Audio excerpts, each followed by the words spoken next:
Hi, this is Iman Aghay, the founder and organizer of Vancouver Business Network and the president of Success Road Enterprises. Today I'm sitting with Mike Schell, the person who created the concept of buyer-approved selling.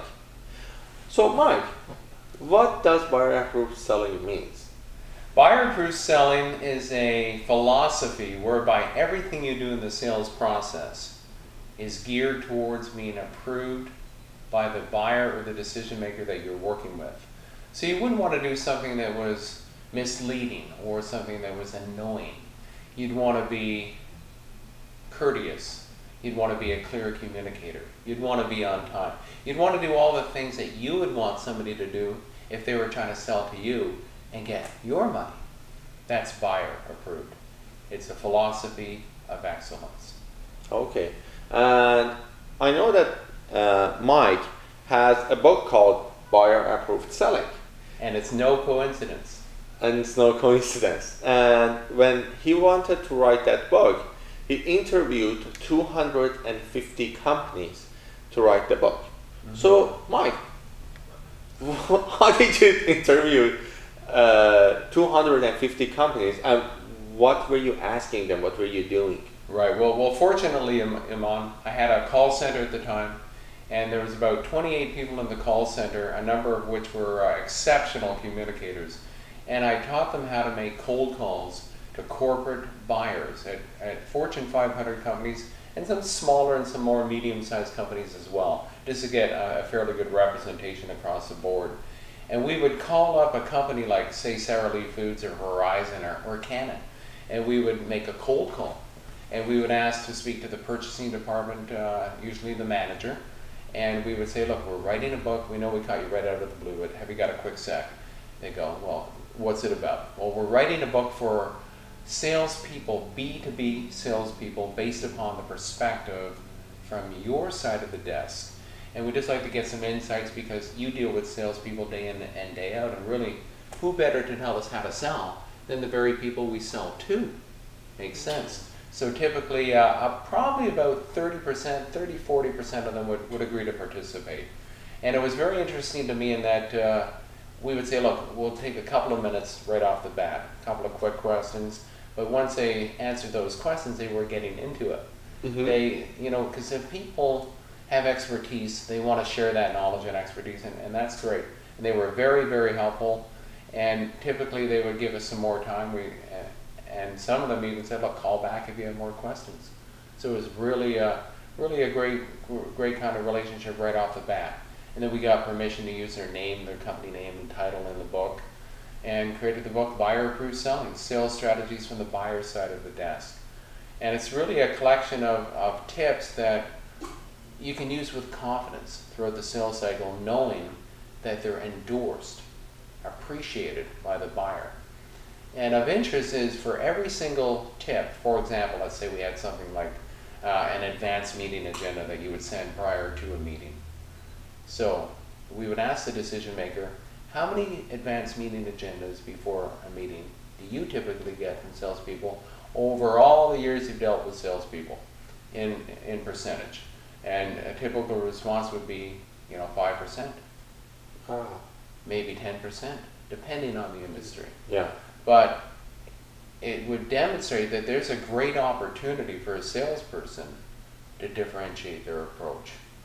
And then we would ask them, okay, what sort of value would you give to that tip, that approach, on a scale of 1 to 10? And for something like that, they would go, well, that's a 10 out of 10.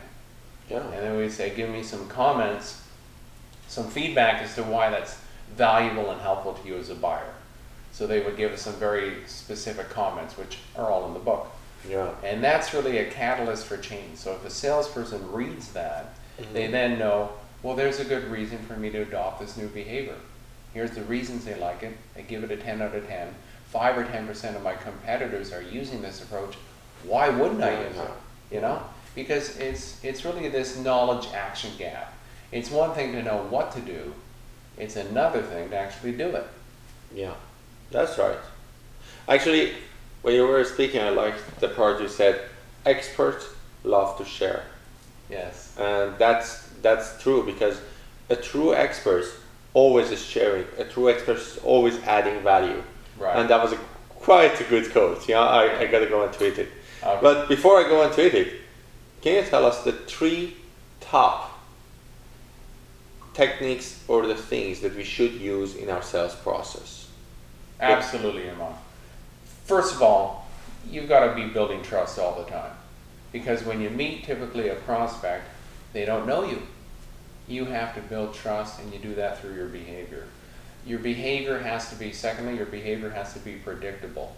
They have to know that they can depend on certain things happening at certain points in the sales process. Because ultimately, you want to earn their business by being predictable and building trust. And there's many specific ways you can do that, which we get into in the workshop.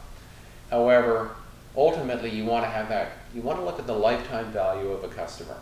And you want to say, what happens after the sale has been made? You don't orphan or abandon that customer. You keep in touch, make sure everything is good, grow the business. Whatever you can do, make sure they're getting value from the product or service that you sold. But you also want to be thinking ahead of the game and looking for recommendations, referrals. That's the magic. You want to really ultimately earn a referral from that client. Okay. So another thing that you need to do is you have to believe in the product or service that you're selling, because you can be trustworthy, you can be predictable, but if you're selling something that is not something you believe in, or it's really not a good product or service, I mean, what's the point? So you have to be very selective about what you choose to represent. And if it's your own company, you have to be pretty good at what you're doing to make sure you get something that delivers true value. Okay, thanks. So, Mike, I usually ask our speakers something about their personal experience as the thing that they mainly do. And I know that you were in the sales process from your early 20s. Well, I know that you're older than Einstein, but forgetting that, in the past 100 years that you were doing sales, what was the most interesting thing that happened to you in the sales process? Okay. Well, Iman, first of all, I want to point out that I am in my late 80s, but I use a really good skin cream, which is my own design, by the way. But seriously, I'll never forget my very first sales call. I was in my early 20s, and I was selling industrial products. And I go to this big factory in Toronto, and I sit down. It's my first sales call. And the buyer says, have a seat, and he sits back, a big guy, and he goes, okay, you got 2 minutes. So what do you got? And I start showing him brochures and price lists and testimonials, and I'm dumping all this information on him, hoping something's going to stick. Nothing did. Now we'll fast forward about 10 years. You know, there's a saying in sales training that kind of goes like, you know, sometimes a salesperson with 10 years experience has 1 year's experience 10 times over. I kind of fell into that trap. I really did. Because I didn't learn that much. A lot of what was happening to me in terms of my success in sales was based upon the fact that I enjoyed meeting people, fairly outgoing personality. I was in a good market economy, selling the right thing at the right time in the right territory. There's a lot of variables that come into play, some of which focus on something called luck. Okay, I had that going on. I go to this call where I was always a believer in rapport. If somebody liked you, and we know that, if they like and trust you, they're probably going to buy from you if you have a good product or service. Yeah. Everything else being equal. So I meet this girl about my same age in a company. She's looking for a copier. I was selling Toshiba copiers at the time. And we start talking personal things like, you know, check, did you see that movie? What about the game? And for about half an hour, we're having a great time. Rapport it's everywhere. All of a sudden she says, you know what, I really got to run. I got a meeting, got to go. Did you bring any information about the copier I brought? So I pulled out a brochure. I read on a sick note, I put a price on it. Yeah. She goes, we'll make a decision by the end of the week. 2 days later, I'm so confident she's going to buy from me because of the rapport. I forecasted in my sales meeting with my sales manager and the whole team. I said, this is a done deal. On the Friday, she never called. I called her. She goes, oh, we bought from Xerox. You know, they met our needs. They kind of had a good understanding of what we're after. And I guess she goes, it was my fault. I didn't really give you enough time in the meeting to really understand what we're looking for. That was my fault. Completely my fault. So I tend to learn the hard way. So that's just a little story for you. Okay. So yeah. You're not making those mistakes after 100 years of sales, yeah? Not after 100 years. Not after 100 years. Okay.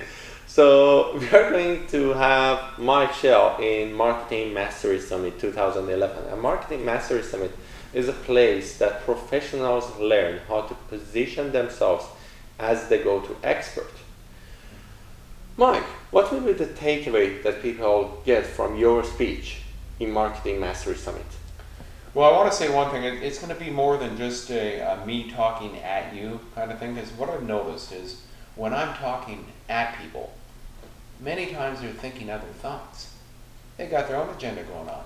So I like to have a very interactive experience where people can actually have a very specific series of takeaways that they've developed that are customized for their own situation. So we're going to talk about specific ways to build trust throughout the whole sales process, how to initiate a relationship, whether it's via LinkedIn, an introduction, a cold call. I mean, there's so many ways you can get business going these days. And we'll talk about ultimately how to earn the sale, not how to close the sale. I mean, that's part of it, but really it's all about earning the sale. Yeah. And then the close kind of comes naturally. So you'll leave the summit with some very specific ways that you can out-communicate, out-perform, out-sell, and truly out-prepare your competition to win the deal. Out-prepare your competition. Very important. That was the first time I heard that. Won't be the last. Okay.